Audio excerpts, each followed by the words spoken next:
Hola, ¿qué tal? Pensaba de todo lo que nos han usurpado, lo que nos siguen usurpando.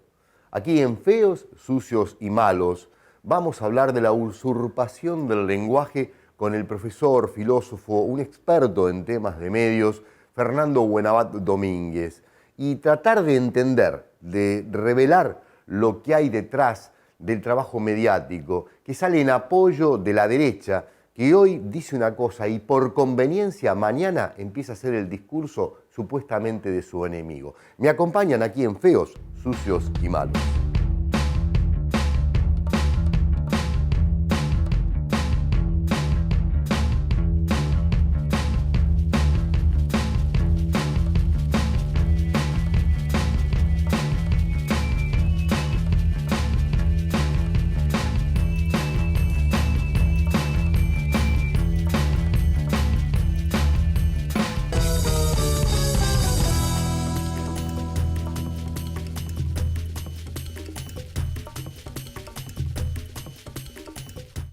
Bueno, bienvenidos todos, todas y bienvenido Fernando Buenabat Domínguez. ¿Cómo te va? ¿Cómo estás? Y gracias, muy contento de estar acá. Contentos nosotros. Bueno, les cuento, lo decía en la apertura, ¿no? Con Fernando ahora vamos a hablar de usurpación del lenguaje. ¿Les suena? Sí, ¿no? ¿Qué es la usurpación del lenguaje en términos de la batalla política, cultural en este momento en nuestro país? Y por supuesto lo podemos mirar en el continente, en el mundo, ¿no? Mira, es una vieja manía y tradición que hemos venido viviendo y padeciendo a lo largo de los siglos, en todas las confrontaciones que hemos visto de la humanidad.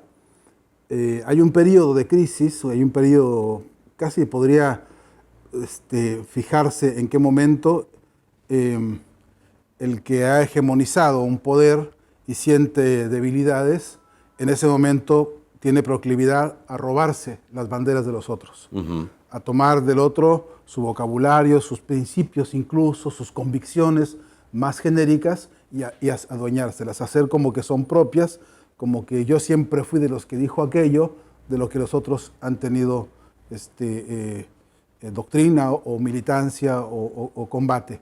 Eso es una, digamos, vieja tradición que ha venido perfeccionándose en términos de guerra ideológica, que ha venido perfeccionándose de la mano de los laboratorios de guerra psicológica que ya sabemos operan disfrazados de agencias de publicidad o de propaganda política, y hoy por hoy se ha convertido en un poco como el recurso de máxima cuando los poderes hegemónicos están sintiendo que los pueblos se levantan, se despiertan y ya no están dispuestos a aceptar las condiciones que han impuesto. Hemos venido viendo en los años recientes en América Latina, en el escenario de las grandes importantes luchas emancipatorias, hemos visto este episodio una y otra vez. Hace no mucho tiempo en Venezuela, por ejemplo, Capriles, uno de los, entre comillas, líderes de la oposición, si se puede llamar así, hay que ser muy cuidadoso porque ha excedido con mucho esa definición, pero digámoslo por ahora sí, empezó a hacerse pasar por chavista,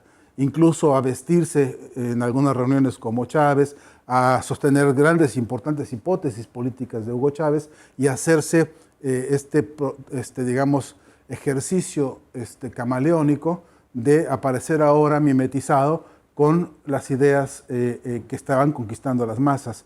Ese fenómeno lo vimos en México, en el que Enrique Peña Nieto, por ejemplo, viejo sirviente digamos, del proyecto hegemónico oligárquico mexicano al servicio del Partido Revolucionario Institucional, levanta las banderas históricas de la lucha de Emiliano Zapata, por ejemplo, cosa más contradictoria en un personaje de la política que es claramente un servidor del proyecto neoliberal.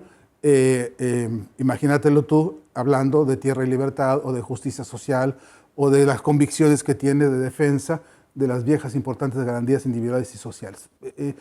Lo vimos a Ollanta Humala, por ejemplo, pronunciarse con discursos de masas en los cuales hacía una defensa airada, así, furibunda, diría yo, de los derechos del campesinado y de los obreros mineros del Perú, sin embargo, al mismo tiempo firmando con la otra mano la privatización de los recursos del uso del suelo y de la propia riqueza minera. Ahora, ¿qué les pasó para hacer ese cambio?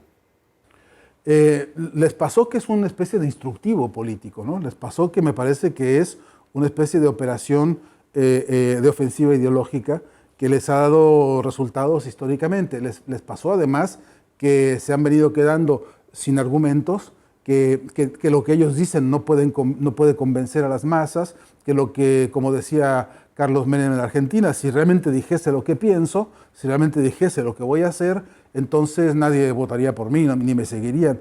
Es que no hay sincronía entre lo que realmente están ellos operando como pensamiento y como acción respecto a lo que está pensando realmente un pueblo que quiere emanciparse. Entonces, el recurso es ese, ¿no? El recurso, diría, sistemático es transvestirse, metamorfosearse, camaleónicamente, ¿no? Sobre la base de lo que los pueblos dicen y piensan. El episodio ahora más brutal que yo he visto en el escenario comunicacional de América Latina es justamente el episodio en Argentina, ¿no? Específicamente el caso del grupo llamado PRO, que es un partido, ¿no? Y Macri, cuyo referente es Macri, que con el desparpajo más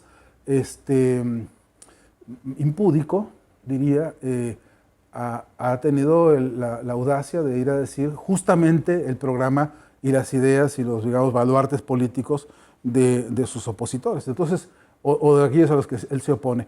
Este es un ejemplo acabado de esto que estamos diciendo y es un fenómeno semántico, de usurpación semántica, de asalto contra los contenidos y contra las ideas del otro para desfalcar, pues, y para aprovecharse y en última instancia para montarse en el carro del otro y de las premisas, digamos, programáticas o políticas de los otros, ¿no? Ahora, ¿qué sucede con el pueblo, con las capas populares? Hay un relato previo a este cambio camaleónico que vos planteás de la oposición, de la derecha, que está instalado en la construcción mediática, ¿no? Una producción de sentidos, que ha generado quizás el caldo de cultivo para que esto pudiera ser en alguna medida aceptado, lo podemos, si quieres, entrecomillar, por las corrientes populares, porque semejante viraje impúdicamente es algo que llama mucho la atención. Sin embargo, hay sectores que los contemplan del campo popular, pero me lo vas a contestar en un instante, porque ahora vamos a ir a un pequeño corte. Regresamos y seguimos dialogando con este querido amigo, filósofo, experto en medios de comunicación, Fernando Buenabat Domínguez, aquí en Feos, Sucios y Malos.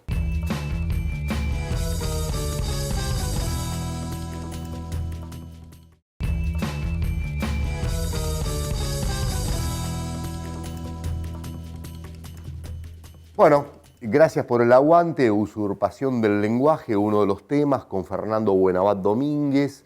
Y recién te planteaba antes del corte, ¿qué pasa con el pueblo, no? O sea, hay un trabajo mediático sobre ellos que en alguna medida condiciona este viraje violento, impúdico de la derecha con sus cambios de discursos. ¿Qué pasa? ¿Cómo ves vos al pueblo, al hombre común en este escenario? Sí, yo en realidad creo que hay que matizar ese concepto de pueblo, es una gama compleja, dinámica, movediza, es una noción también que admite una diversidad de posiciones y de lecturas, incluso una diversidad de estragos distintos respecto al daño que ha producido la ofensiva mediática. Ajá. Hay sectores que han sido sensibilizados, digamos, y que han sido realmente penetrados, ¿no? en el nivel de la colonización de sus conciencias y que entonces creen que está muy bien eso, que se hable de lo que hay que hablar porque así mi líder se parece más a lo que está en boca de todos y entonces se celebra esa impudicia de la que hablábamos, se celebra con impunidad también, ¿no? Pero hay otros sectores y creo que son los más amplios, según mi entender, que todo lo contrario, lo que ven es en eso una derrota. Lo que ven en esta, digamos, en este camuflaje, en esta lógica camaleónica, lo que ven es la derrota programática, la derrota de las ideas, de esos líderes o de esos personeros de las oligarquías que rozan con gran confort la zona del ridículo, ¿no? Porque además no basta con que se conviertan a este disfraz, sino que además en todos los casos, cuando digo todos, estoy seguro de lo que digo, podría probarlo, además se dotan de un tono festivo, de un tono de alegría que va desde grandes espectáculos de cumbias o grandes espectáculos de farándulas, con globos, con danzas, incluso con personajes de la propia farándula acompañando o decorando, haciendo coros, ¿no?, de estos personajes, y esa composición arma todo un escenario cuyos ingredientes son, parece que diseñados por un mismo cocinero. Entonces, hay pueblos que eso no se lo tragan, ¿no? Hay pueblos que están dispuestos a identificar en eso una gran victoria, porque se dan cuenta de que en el debate político, si el otro empieza a articular el pensamiento que yo le he propuesto, en esa medida está reconociendo justamente que las premisas y la lógica de mi propuesta vale más que la suya, ¿no? En ese sentido, afortunadamente, casos como el de Venezuela permite ver con estruendo la carcajada de los pueblos mirando a esos líderes, rayando en el ridículo por querer parecerse a lo que imposiblemente se parecerán jamás. Hablamos de la usurpación del lenguaje y te estamos escuchando, Fernando Buenabat Domínguez, y pensamos, ¿no? ¿Cuánto estamos retrasados en confrontar en este cambio de posicionamiento que tienen las derechas, sobre todo con los grandes soportes hegemónicos, mediáticos, globales? Nosotros, ¿cuánto estamos en el retraso y dónde deberíamos depositar la mirada desde una intención, sobre todo de revisión de lo que estamos haciendo? Me parece que venimos lentos respecto al reconocimiento de cómo se comporta el desarrollo discursivo, por ejemplo, de las oligarquías, ¿no? Podríamos escribir hasta el horóscopo de lo que van a decir según las condiciones que se dan en procesos electorales, se precipitan, se aceleran cosas, y podríamos saber que en una primera etapa van a decir qué, y en la segunda etapa qué, y en el tramo final de los procesos de campañas y de elecciones, ya de plano hay un desnudismo permanente para ver cómo rayos logran ser atractores, ¿no? Se podría perfectamente ver. Nosotros lo que pasa es que no tenemos todavía desarrollados los instrumentos de semiótica y de combate que nos permitan, además de reconocer los mecanismos para desarmar el discurso de ellos, además poder reconstruir el nuestro sobre eso, ¿no?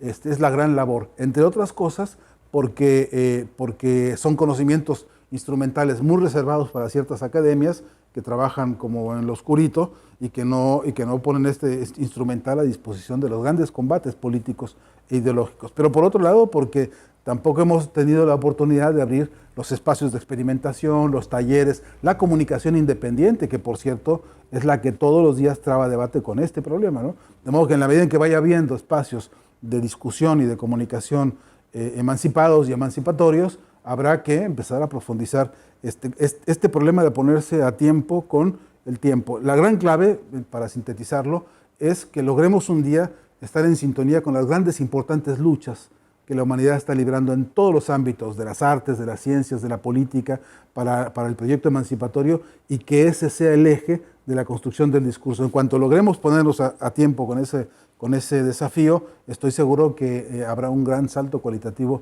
en este ponerse, digamos, a la par de las necesidades concretas que, por cierto, por su propia definición, son superadoras de ese paisaje del que estamos hablando, ¿no?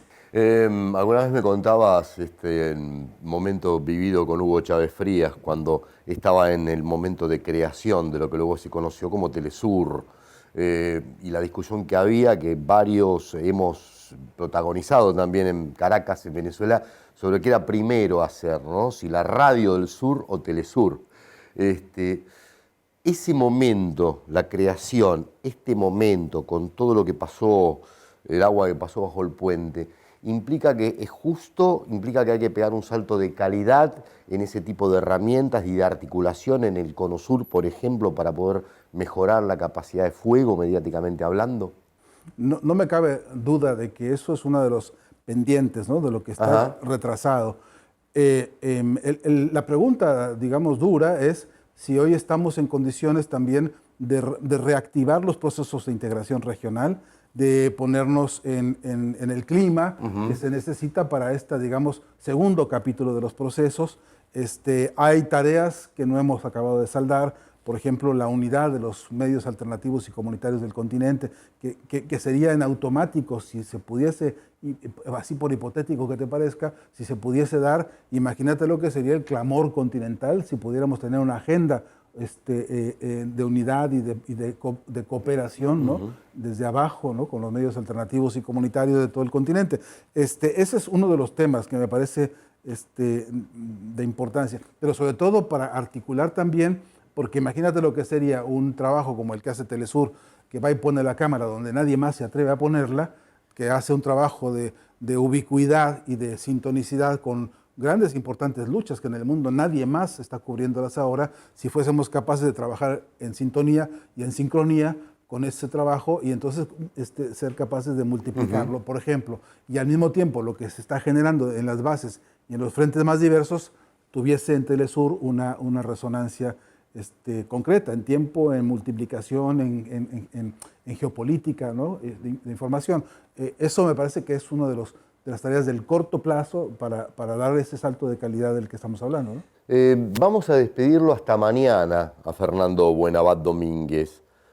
Vamos a dividir este programa en dos capítulos, el que acabas de escuchar, de ver, y el que se aproxima, que tiene que ver con un escenario de fuego mediático, que tiene que ver con un escenario de ataque global, y donde esto que él nos acaba de describir en el final de la charla tiene mucho que ver. Esta red de redes, estas articulaciones, esta búsqueda de proveernos de los insumos para la contienda y saber dónde se establece la mira adecuada. Bueno, de esto charlaremos mañana contigo en el segundo capítulo. ¿Te parece bien, Fernando? Estaré puntual. Ahí estaremos todos juntos, aquí en Feos, Sucios y Malos. Hasta mañana.